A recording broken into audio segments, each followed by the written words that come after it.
We are at a point in ocean protection where we need to focus on moving away from things that cause climate change. So that really represents the fossil fuel industry.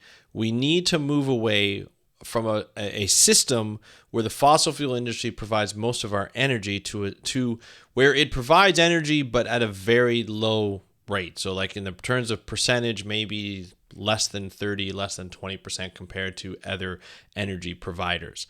And so to do that, we need to stop fossil fuel from dominating the conversation and dominating everything that we do and everything that we work for. However, they're very smart in the fossil fuel industry, and they've been manipulating the conversation around climate change for a long time, and they continue to do so, even though they're acknowledging that climate change exists and that fossil fuels play a little bit of a role. But we're seeing how they are starting to manipulate the conversation even more to take away from the conversation of actually reducing fossil fuels and distracting us in certain ways. We're going to go over some of those examples based on an article that I saw on Slate, because I think it's really important to identify those and have a conversation about those in our respects, where it's transparent and it's free and it's just fun. Anyway, that's what we're going to talk about on this episode of the How to Protect the Ocean podcast. Let's start the show. Hey everybody, welcome back to another exciting episode of the How to Protect the Ocean podcast. I am your host, Andrew Lewin, and this is the podcast where you find out what's happening with the ocean, how you can speak up for the ocean, and what you can do to live for a better ocean by taking action.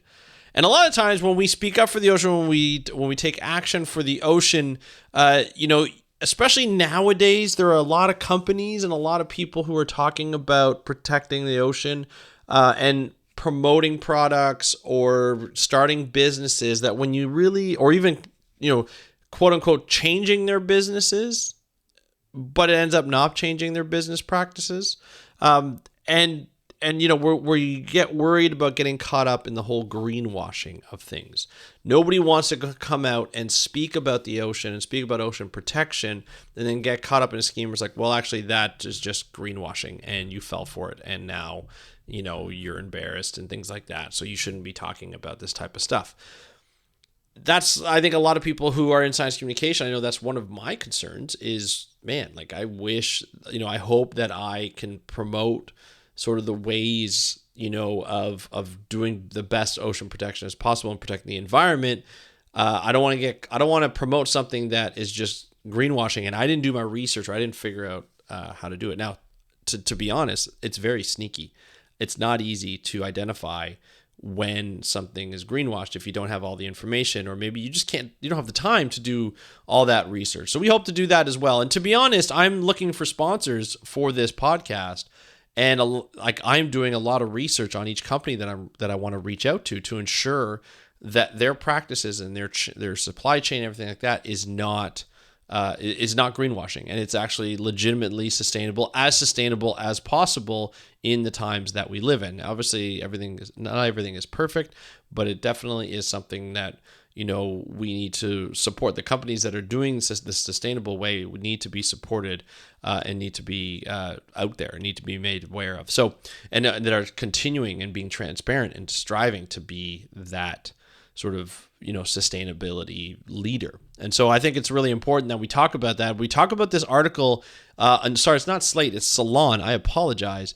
It's a commentary by Kathleen Dean Moore, where she talks about a logic professor explains how a persistent, subtle fallacy has infected public discussion of climate change. And the focus of this is really on the red herring idea, or a red herring fallacy, where an unrelated issue is raised to distract from the main topic. So a couple of examples is focusing on the punishment of railroads after a chemical spill instead of addressing the larger issue of producing and distributing toxic substances. Or another one is debating the sacrifice of gas stoves instead of questioning the influence of the fossil fuel industry on those gas stoves. If you don't know, there was definitely a big internet debate on which was good for you, which wasn't. Was the induction stovetop, which is like an electric induction stovetop, better, or gas stovetops not as good for you? And the idea and the argument was that there was a paper that came out saying when you look at gas stoves, there are chemicals in those gases that if they're not properly ventilated, then the gases will go up they won't go into the vent. They'll stay in the kitchen or wherever you have, obviously in the kitchen, and you could get infected over the years. Over time, long term, not infected, but you can suffer some consequences from that. I don't remember the entire detail, but it said, and so people are like, well, you got to go with electric induction oven instead of a gas oven. It ended up being this big political debate on which one was better.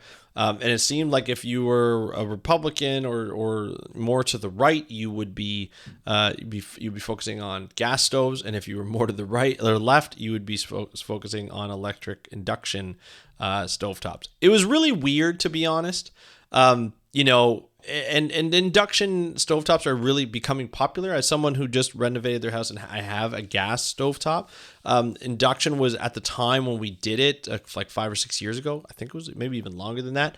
We went with the gas stovetops because those, we had a fan put in. It was rated. It was properly done. We put the fan on every time we use a gas stove or a gas cooktop. And but induction oven stovetops were kind of on the rise, but we didn't really know a lot about it at the time. It was really expensive at the time, and so we opted not to go with it. But to be honest, it doesn't really matter which one you go with, as long as you're safe and as long as you use it properly.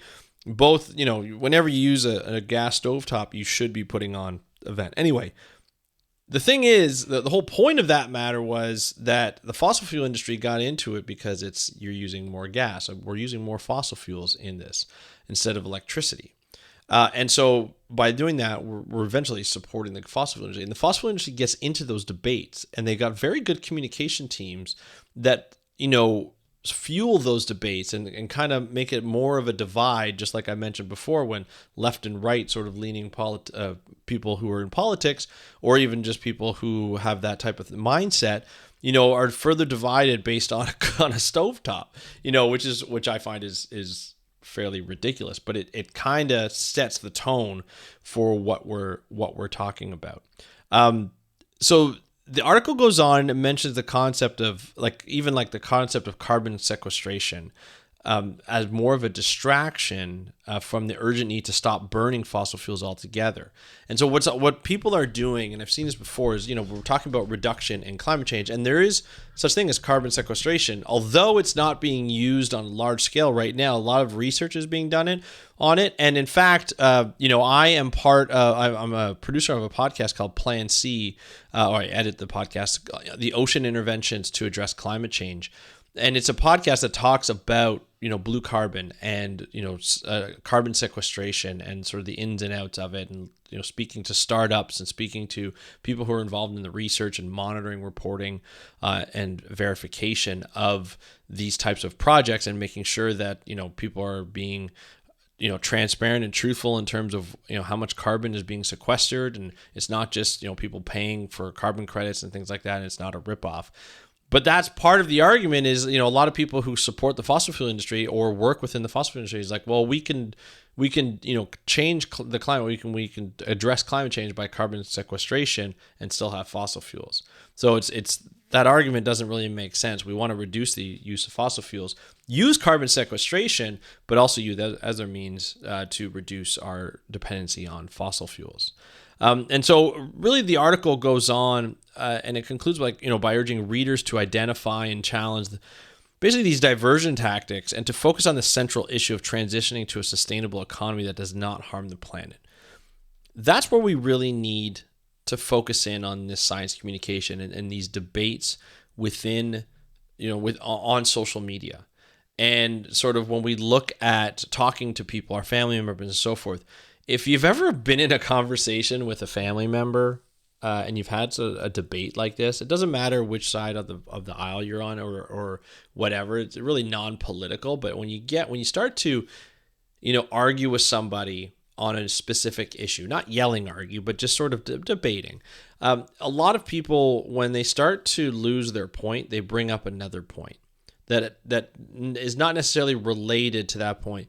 And that's what this red herring fallacy is is bringing up another point to distract from the first point. And when we look at the overall goal of protecting the ocean, the overall goal of protecting the planet and reducing climate change is to reduce our dependency and our production on fossil fuels, right? And so by doing that and focusing on that, you end up, getting to the goal that you want to achieve. And if governments are into doing that, they need to have that focus as well. They can't get distracted. People can't get distracted. Institutions can't get distracted.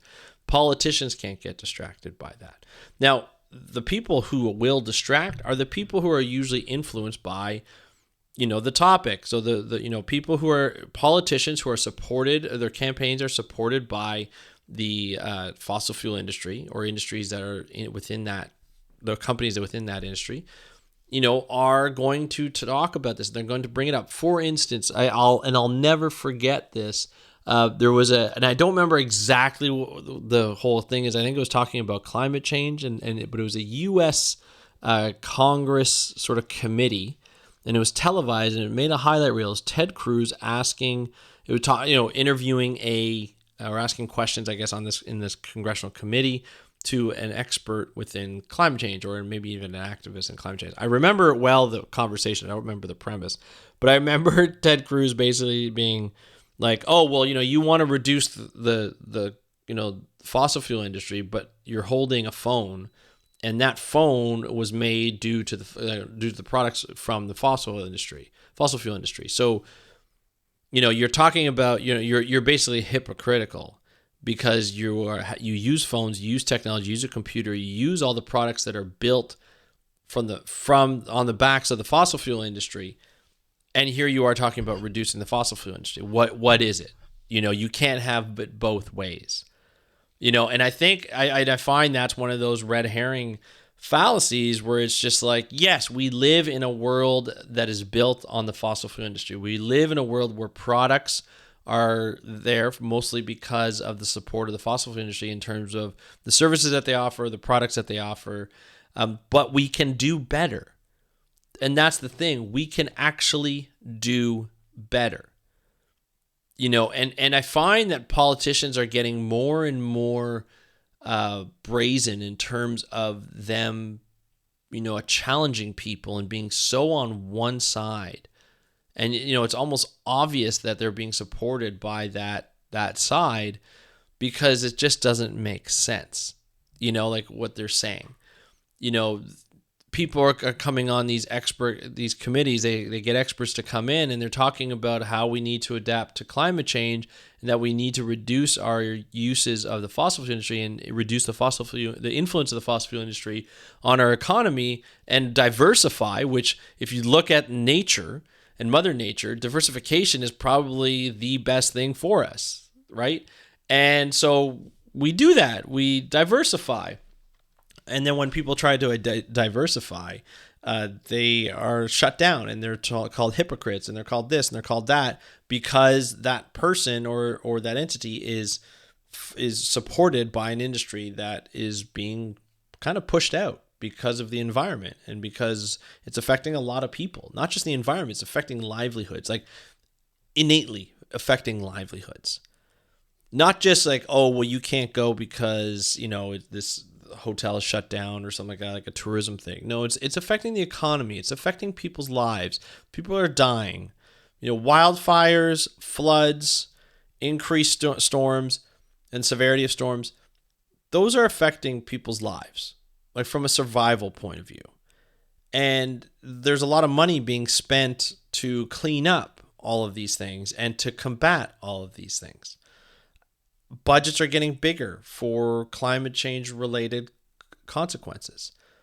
So the conversations need to change. The debates need to change. How we as science communicators and as climate activists and climate communicators really need to focus on the end goal. That is reducing fossil fuels.